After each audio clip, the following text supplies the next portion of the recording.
Olá pessoal, tudo bem? Eu sou a professora Giovana Berbert e eu estou aqui para ajudar você a se preparar para a redação da UENG, da Universidade Estadual de Minas Gerais.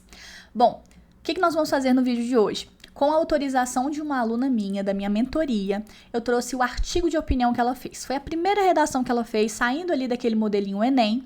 Então, a gente vai perceber alguns deslizes próprios de quem está acostumado com o Enem, mas é muito importante que você tenha consciência de que, não é um texto perfeito, mas é um texto muito bom, que conseguiu trazer muitas coisas básicas que a banca quer, que a banca pede. Então, para você perceber que não há necessidade de perfeição, mas algumas características elas precisam estar ali. Então eu vou mostrar para vocês primeiro o comando, inclusive vou fazer uma leitura comentada do comando com vocês, que é algo muito importante para a prova da UENG. Para mim é uma das partes mais importantes da redação, que é a leitura ativa do comando, para que você identifique todos os pontos importantes da redação, para que depois então você produza o seu texto. Vamos lá?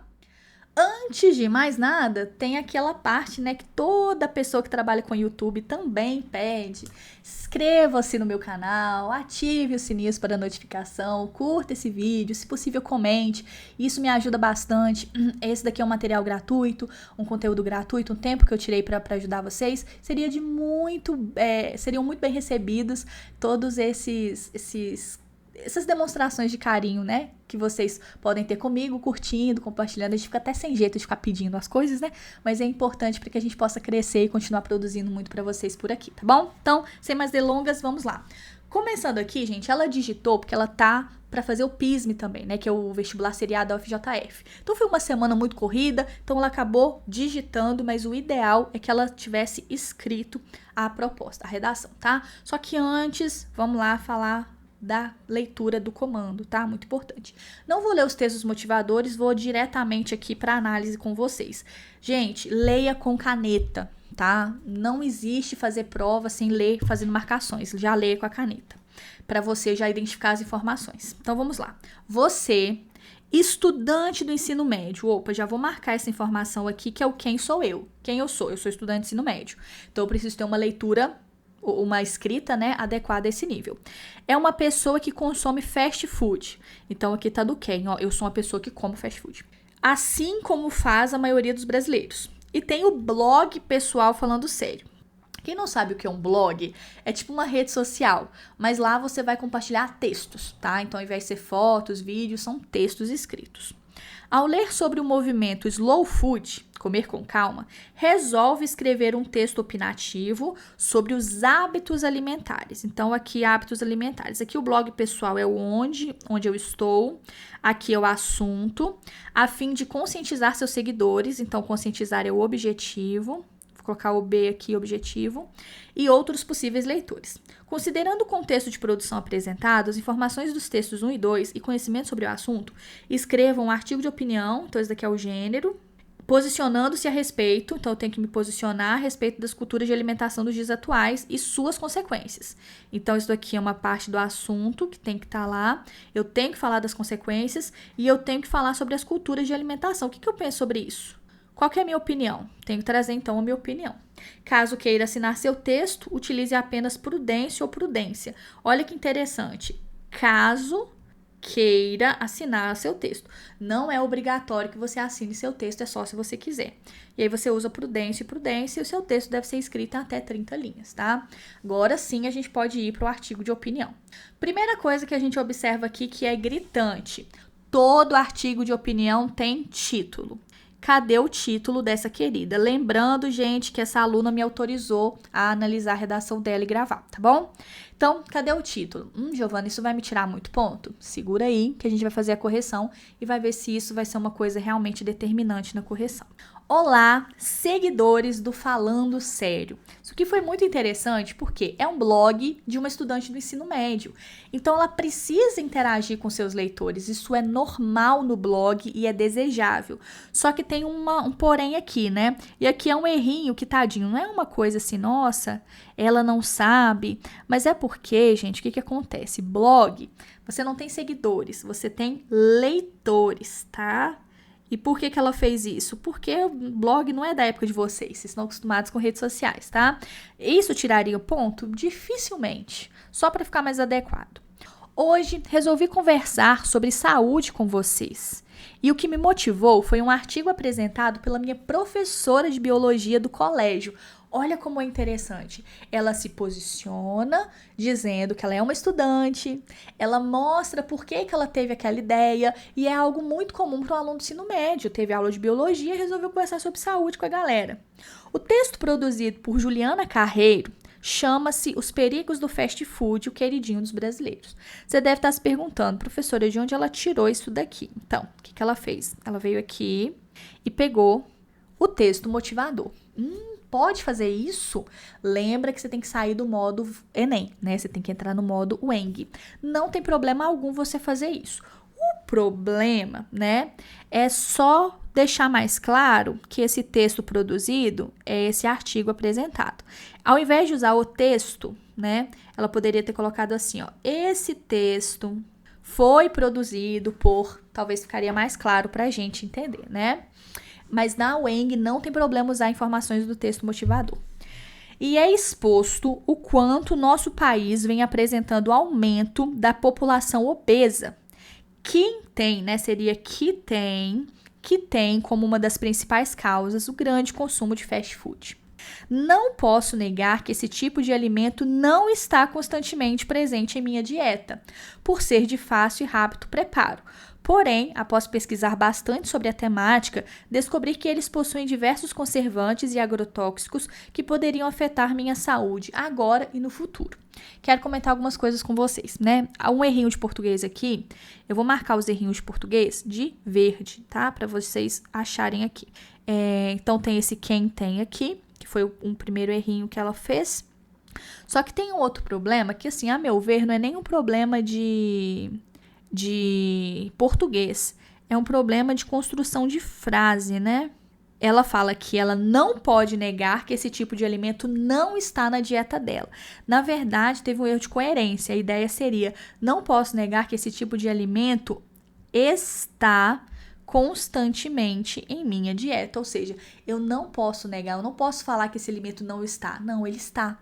Então, não posso negar de forma alguma que ele não está. Então, por isso que a gente tem que deixar essa frase aqui sem esse não, porque o que ela quis dizer é, está na minha dieta. Então, eu não posso negar que ele está. Ele está na minha dieta, tá? Essa foi a ideia, então foi o problema aqui de construção de coerência. Olha o que ela fez nesse artigo de opinião, que interessante. Ela falou quem ela é, que ela é uma estudante. Ela falou onde ela está escrevendo. Ela usou estratégias de interlocução com os leitores dela. Ela explicou o contexto de produção e ela já vai se posicionar. Como assim, Giovana? Onde você está vendo o posicionamento? Onde você está vendo a opinião dela? A opinião dela é o seguinte, olha, eu faço isso, mas eu percebi que isso afeta a minha saúde agora e no futuro. Então, o posicionamento dela está aqui. Tá? E aí eu não posso, gente, meu esposo, por quem não conhece, Brian Nixon, ele é doutor mesmo, com doutorado em química, em agroquímica. Se eu deixo de falar nesse vídeo sobre o uso de agrotóxicos, eu teria um problema muito grande aqui no meu relacionamento. Então, só para deixar claro para vocês que tecnicamente o termo utilizado pelas produtoras de agroquímicos, né? O termo seriam agroquímicos ou defensivos agrícolas, tá? Agrotóxicos é um termo que sim, as pessoas usam muito no Brasil, é um termo popular, mas cientificamente falando, o termo mais aceito pela academia é agroquímicos. E ele que edita meu vídeo, então eu tenho que fazer esse adendo. Ou defensivos agrícolas. Aí é bom que se você discorda, você comenta aqui no vídeo e dá engajamento, né? Então, bora lá. Se você não concorda, se você acha que é agrotóxicos mesmo, comente aí. Né? É interessante que o Brasil é um dos únicos, se eu não estou enganada, posso estar enganada, mas é um dos únicos países que usa o termo agrotóxico, né? A maioria dos outros países usa outro termo, que seria o agroquímico ou defensivo agrícola, tá? Então, aqui está o posicionamento dela. O posicionamento dela é que o fast food não é bom para a saúde, porque tem conservante, tem agrotóxico, e isso afeta a saúde dela. Esse é o posicionamento. Agora vamos para o desenvolvimento 1. Vamos ver como que ela desenvolve seu posicionamento. Como é que ela explica para a gente esse posicionamento e como que ela nos convence que ela está certa. Diante disso, resolvi... Olha a primeira pessoa, que legal. Vou marcar aqui para vocês verem que é um ponto bem interessante. Resolvi que necessito mudar meus hábitos alimentares e resolvi, ficou chato aqui, né? Ficou uma repetição, resolvi. Resolvi buscar outras alternativas para poder comer de maneira mais saudável. Foi aí, nossa, Giovana, foi aí, gente, é um blog de uma estudante do ensino médio, tudo bem. Foi aí que conheci o Slow Food, que é um movimento que tem como um de seus objetivos cozinhar e apreciar o momento sem pressa. Na verdade, teria que ser desse modo, né? Porque você está retomando. Quando você retoma, você usa o S. Ó, uma dica, ó. Quando você retoma, você usa o S. Desse modo, ao preparar sua própria comida, você saberá. Então, de novo, ela está conversando aqui com o leitor.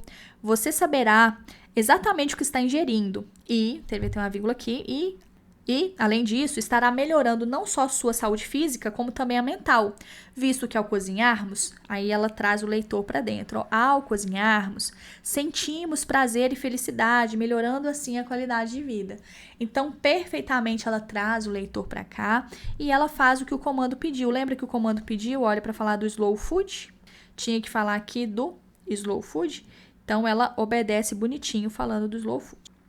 Então, ela falou do Slow Food, muito bom, que pedia para ela falar. Então, ela fala do Slow Food, ela explica o Slow Food e ela fala dos benefícios. Então, como que eu convenço uma pessoa? Gente, a forma mais fácil de você convencer uma pessoa é você mostrar para ela os benefícios. E aqui ela traz claramente os benefícios para o leitor. Entendo que muitos de vocês, seguidores do blog, irão alegar, e aqui gramaticalmente o correto seria alegarão, né?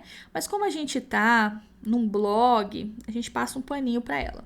Entendo que muitos de vocês, seguidores do blog, alegarão que não possuem tempo para preparar boas refeições, mas acredito que agora seja o momento ideal para mudarmos os nossos hábitos, para não fazermos parte de uma nação que sofre constantemente com a diabetes, a obesidade e a hipertensão, por exemplo. Aqui eu vou mostrar para vocês um probleminha de argumentação que ela trouxe, né? Por que vocês vão falar que não tem tempo? Ela poderia falar por que não tem tempo, porque eles são estudantes, eles estão no 3º ano, em ano de vestibular. Então, eu senti falta aqui dela explicar um pouquinho por que as pessoas falariam que elas não têm tempo. Qual seria o argumento delas? E por que ela acha que agora é o momento ideal? Pela idade? Porque estão de férias? Por que agora é o momento ideal? Ela não disse também, tá? Mas ela volta aqui com aqueles pontos legais, né? Que ela fala mudarmos nossos hábitos, seguidores do blog, vocês, beleza? Portanto, meus amigos, gostaria de propor a todos uma quebra da cultura, então uma quebra da cultura de alimentação dos dias atuais, a fim de que não soframos, de novo, olha que legal, com os impactos que inevitavelmente a acompanha, ou seja, que acompanha a cultura de alimentação dos dias atuais, ok? Marcar aqui esses errinhos que a gente acabou de ver. Ela resolveu assinar, né? Então, ela colocou prudência, beleza. Eu não vou tirar o ponto pelo desse, mas é importante ficar sempre atenta, tá? E usar direitinho os conectivos bonitinhos. Olha só, uma coisa que, só para dar um zoom para vocês visualizarem, uma coisa que me incomodou um pouco foi que esses 2 últimos parágrafos ficaram muito pequenos, enquanto os 2 primeiros ficaram muito grandes. Então, o que eu faria para dividir? Eu dividiria aqui, ó, eu pegaria esse não posso e faria um outro parágrafo, só para ficar mais equilibrada essa divisão. Giovana, tem problema um artigo de opinião ter 5 parágrafos ao invés de 4? Não tem nenhum problema. Pode, o artigo de opinião, como eu disse para vocês, ele é bem versátil. E aqui ela estaria desenvolvendo as ideias dela, né, de uma forma organizada. Primeiro a contextualização, depois o posicionamento, depois os argumentos, tá bom? Vamos corrigir essa redação? Vamos lá? Primeira coisa, o vestibular da UENG vale 60 pontos. Esses 60 pontos são divididos em 4 competências e cada competência vale 15 pontos, tá? Então, cada uma aqui vale 15. Como que a gente vai corrigir? Vamos começar com a primeira competência. No título lá do edital, a primeira competência avalia a adequação à proposta de redação. Então, o que ela vai avaliar? Se você abordou o tema proposto, então sim, ela abordou, vou ter que colocar um checklist aqui. Ela abordou o tema. Ela falou do slow food, dos hábitos alimentares dos brasileiros, capacidade de seguir a instrução dada. Ela falou direitinho do slow food, igual pediu, quantidade de linhas, né? A gente percebe que isso aqui vai dar 30 linhas. E a capacidade de interpretar os textos motivadores também. Como ela cumpriu esses 3 aspectos, não tem porquê a gente dar uma nota para ela que não seja 15, tá? Então, aqui, ela tira total, porque ela abordou direitinho a proposta. Segunda competência, macroestrutura textual. Quais foram os aspectos pragmáticos discursivos? O que a gente vai avaliar aqui? Ela dominou o tipo textual e o gênero discursivo proposto? Sim, ela fez uma argumentação e ela fez um artigo. Segura o título. Paragrafação. Ela colocou os parágrafos bonitinho? Mais ou menos, porque a gente viu que teve um desequilíbrio nos parágrafos. O texto dela progrediu? Progrediu. Você viu que ela foi trabalhando as ideias de forma organizada e foi fazendo uma linha de raciocínio. Ela organizou a informação bem? Organizou a informação bem, né? Os argumentos, a conclusão, tá tudo meio organizadinho. Ela teve estratégias de interlocução? Sim, muitas estratégias de interlocução. Ela fez intertextualidade com os textos da proposta? Sim, fez intertextualidade. Ela atribuiu o título? Não. E nesse caso é um problema porque pede o título, né? Artigo de opinião obrigatoriamente tem que ter título. Uso adequado do espaço da folha de redação. Que a gente vai colocar um mais, um verzinho, acreditando que ela vai fazer esse uso adequado, né? Quando ela for passar limpo. Então, aqui a gente tem um mais, um menos e um menos. Por isso, eu vou tirar, por esse menos aqui, ó, eu vou tirar 2 pontos pela falta de título e vou tirar 1 ponto para esse mais ou menos aqui, que foi a divisão dos parágrafos. Então, eu vou dar para ela aqui 12 pontos na segunda competência, tá? Tô sendo ruim? Não sei, eu gosto de achar que eu sou exigente. Microestrutura textual. Aspectos formais da língua. Então, vamos lá. Quais foram os problemas que ela apresentou? O quem tem, 1. A vírgula depois do além, 2. A vírgula aqui depois de atuais não é obrigatória. E quebra dá. Então, eu organizei com os meus alunos o seguinte combinado. Que eu vou tirar deles 0,2 por desvio, tá? Então, é 0,2 por desvio. Por que eu fiz isso? Porque a banca não divulga como ela trabalha. Como ela não divulga, eu vou, criar o meu próprio método aqui para os alunos ficarem mais seguros quanto a isso. Mas pode ser que lá no dia da prova seja diferente, né? Então, 14,4, porque 2 por desvio, 3 desvios, tá? Então, seria a minha pontuação aqui. Agora, na competência 4, ela é mais complicadinha porque é a expressão. Exposição de ideias. Ela expôs bem as ideias dela. Linha de raciocínio, mais ou menos, porque ela deixou algumas lacunas. Mobilização de conceitos, trouxe. Coerência, mais ou menos, porque lembra lá da introdução, quando ela disse, não posso negar que esse tipo de alimentação não está constantemente? Então, não posso dar total, tem que ser mais ou menos. A argumentação, argumentou bem? Mais ou menos, porque também ela deixou algumas lacunas. Capacidade de persuasão. Bom, ela conseguiu, ela falou dos benefícios, que aquilo é muito bom para a saúde psicológica também. Ela defendeu o ponto de vista? Defendeu o ponto de vista dela. Ela mostrou conhecimento de mundo e repertório sociocultural? Não, vou colocar um menos. Você percebe que ela só trouxe o texto da proposta, os perigos do fast food, e não trouxe nenhum outro repertório, tá? Então, não posso passar, o pano sobre isso. Seleção e propriedade vocabular. Sim, ela trouxe os vocabulários adequados para o contexto, ela foi bastante organizada nesse sentido. Então, vamos lá. Eu vou tirar um pontinho aqui pela falta de linha de raciocínio, vou tirar um pontinho aqui pela questão da argumentação, e aqui, pela questão da falta de repertório, vou tirar 2 pontinhos, tá bom? Então, ficaria 11. Nossa, agora eu tô achando que eu fui muito malvada, hein? Vamos lá contar. 15 mais 12, 27. 27 mais 11, 38. 38 mais 14,4, nós temos 40 mais 10, 48, mais 4, 52,4. Espero que eu esteja certa, né? Então, nesse artigo aqui, eu daria 52,4 para ela. Porém, meu povo, é aquilo, né? Quando a gente está trabalhando com a Weng, o que acontece? como eu já disse para vocês, nós não temos informações muito seguras, então a correção ela pode variar um pouquinho, né? Os meus alunos me conhecem como eu sou um pouquinho mais mão pesada, eu gosto de tirar ponto mesmo para o aluno sentir que aquilo foi prejudicial para ele possa melhorar nas próximas, que ele vai pensar, isso me fez perder um ponto, isso me fez perder meio ponto, então isso choca o aluno para que nas próximas ele possa melhorar, tá? Mas essa daqui é uma correção minha, que eu realmente pesei um pouco mais a mão para o aluno perceber esses pontos e poder melhorar. Agora, de toda forma, tá um artigo muito bom. Nossa, Giovana, mas se tá muito bom, por que você não deu 60? Porque ele pode estar melhor, ele pode ter título, ele pode ter uma nova paragrafação, ele pode preencher essas lacunas para o texto ficar, de fato, com uma qualidade muito maior e, quiçá, conquistar aí nota máxima. Espero que vocês tenham gostado. Qualquer dúvida, deixa aqui no comentário. Um beijo, até a próxima. Tchau, tchau.